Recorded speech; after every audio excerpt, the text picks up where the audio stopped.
In JavaScript, you have two different kinds of scope: global scope and function scope.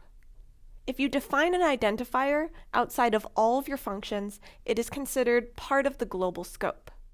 That means the variable can be accessed everywhere within your program. It's available globally. All functions in your program can access variables defined in global scope. On the other hand, you also have function scope. If an identifier is defined inside of a function, it will be visible everywhere inside that function, even inside other functions inside that function. In this example here, the variable James is defined in global scope.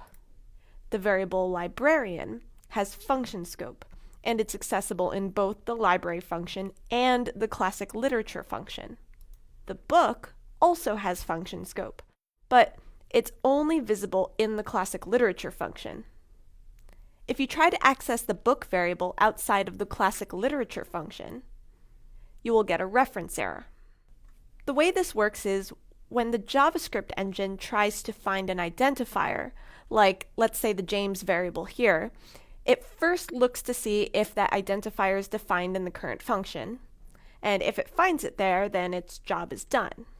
But if it can't find it in the current function, it then moves out one level, and then another level, and then another level, and it keeps moving to the outer functions until it's no longer in a function. That means it has reached global scope.